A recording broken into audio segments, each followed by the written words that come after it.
Whoa,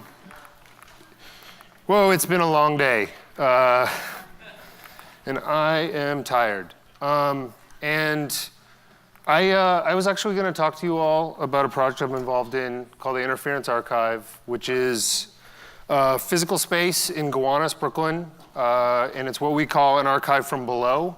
It's a massive collection of social movement culture from the last 100 years from all over the world. Unfortunately, as often happens, the world outside this room has crashed in to the reality in here, and I don't feel like I can talk about this. Some of you are aware there's a whole bunch of hullabaloo going on regarding BDS and the Israeli boycott movement. And a number of people have spoken about it and have even changed their presentations. I felt that I also had to as well. When I arrived today, I received hugs from a number of people at Creative Time and big giant thank yous for coming. And I love hugs as much as the next guy. Anyone wants to give me a hug, I'm all for it.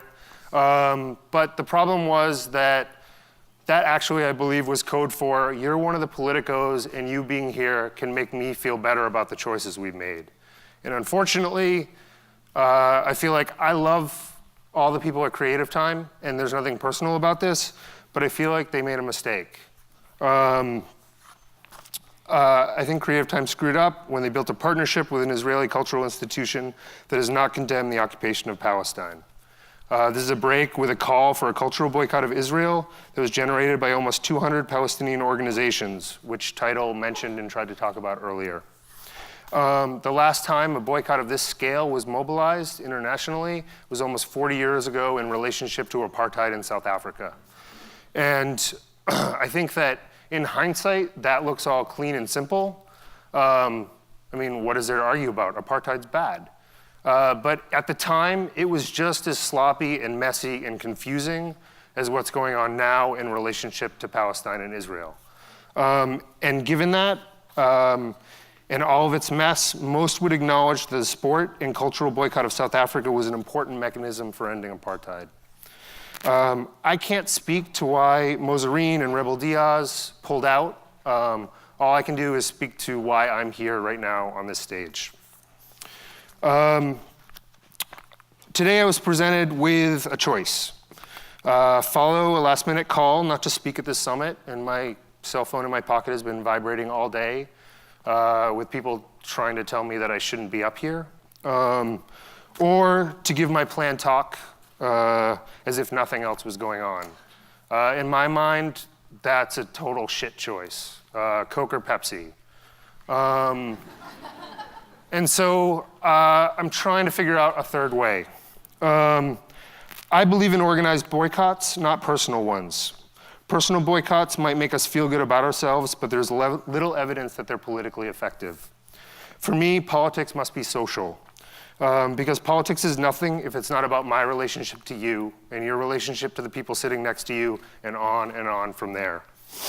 So I want to propose a third option, that we make this problem social, so it's not just my individual choice or anyone else's individual choice whether we stand on this stage, but that we actually join together to learn about this boycott, to take it seriously, and to act collectively in solidarity with the people of Palestine. I don't want us left stranded choosing between weak individual gestures. We can and should organize to find collective strength and be able to influence arts organizations on a deeper and broader level. As such, a sign-up sheet is going to go around if anyone is interested in learning about BDS organizing in New York. And I'm not going to stand up here and say that I know a ton about it or that I've been that deeply involved. But I think that this is clearly a call that something needs to happen and more people need to get involved, and we need to figure this out. In the meantime, there are 3 websites where we can learn more about it. One is bdsmovement.net. That's bdsmovement.net. Then there's pacbi.org, PACBI.org, which stands for the Palestinian Academic and Cultural Boycott. And then adalanewyork.org, ADALAHNEWYORK.org. And they're a local organization that has resources about the boycott on their website. And that is a good place to plug into what's going on here in New York.